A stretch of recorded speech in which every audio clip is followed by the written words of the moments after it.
so that'll just take a second to screw back on there. Gotta do that.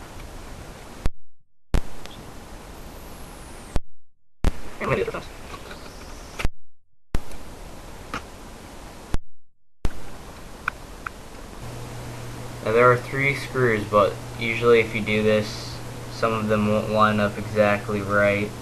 So sometimes you can only put 2 back in for some odd reason. Don't ask me. But yeah, it doesn't look like I'm going to be able to get 3 back in there, so 2 is good enough. Putting that back on. Make sure your fan's plugged in. Make sure your DVD drive's plugged in. Make sure your audio, video cable's plugged in. Make sure your power's plugged back in all the way. Set your fan on top of your CPU and turn your 360 on. You should get 3 red lights.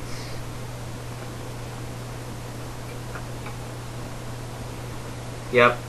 Alright, right now everything's green. I'll show you guys right now. Everything's looking good right now. I don't know if you can see from this angle. Whoa, bad angle of me right there. But as you can tell, Xbox is going good right now. Can you see the green light? Yep, that's because no controller's plugged in. So we're going to leave that overheating for about, well, on llama.com it says leave it for 10 to 15 minutes. But I think you can undo it as soon as you get the red light. So once again, make sure that your CPU is staying very cool with the fan on top of it, and your GPU, which is under here, is overheating. That's what you want. So I'll come back as soon as I get the red lights and show you what's up.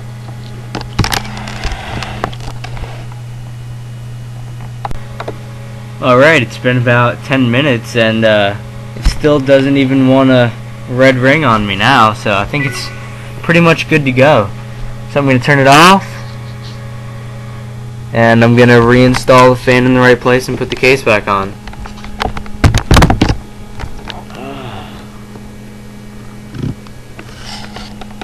Sorry about this bad camera right here, it's just off my laptop, so it works though. We plug the power cable back in. Alright, there we go. Gonna put the fan back in the right place, making sure I do the right way too. Yeah, it's supposed to blow out, right? Pretty sure. If not, oh well. And I'll just have it red ring again, which will be really fun. Alright, fan's back in. Unplug your cables.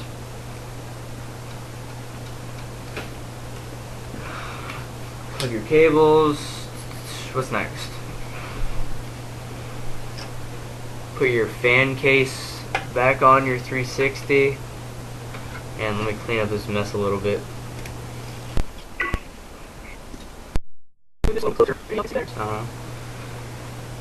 Alright, put your fan case back on. How does this go?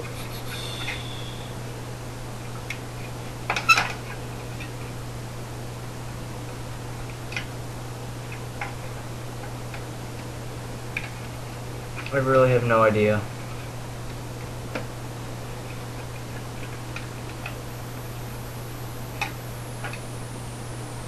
Oh, yeah, duh.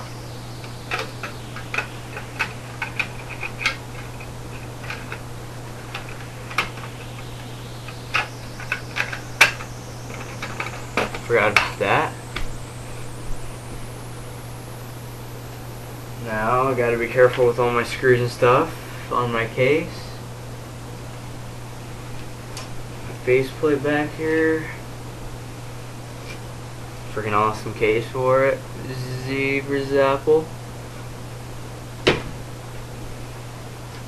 Alright, get my thing there. Alright, screws.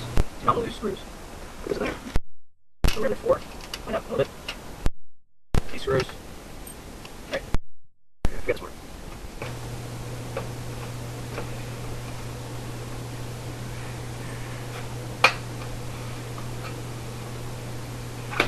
and take the tape off. Now,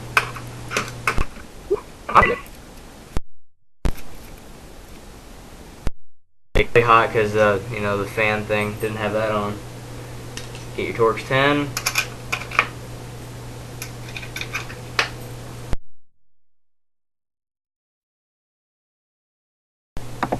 Alright, now for me, my case is a little tricky getting back on because I can't screw in all the screws on the bottom because I've opened and closed this case so many times to paint it and for other things, so I have to carefully make sure it doesn't come off there.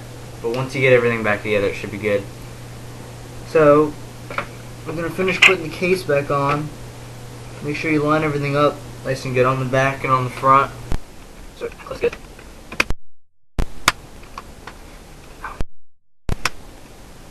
Wow. Alright, so I don't think my eject button's gonna work, but that's alright, because I just fixed my Xbox 360. So, make sure the back's closed up too. I've kind of tore this apart a lot, because it was being stubborn one time and I was mad, so I just ripped it. But it's good now, as you can see. Pretty good. Alright, everything's closed up. I'm going to put the faceplate back on.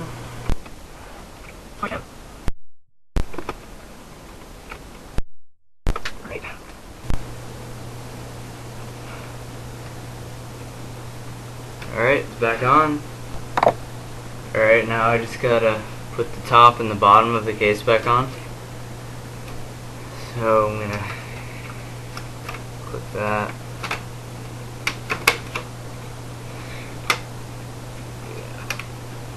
Yeah, for my case, it's, once again, it'll be different on your case because yours is probably not nearly as messed up as mine, but that shouldn't be a problem.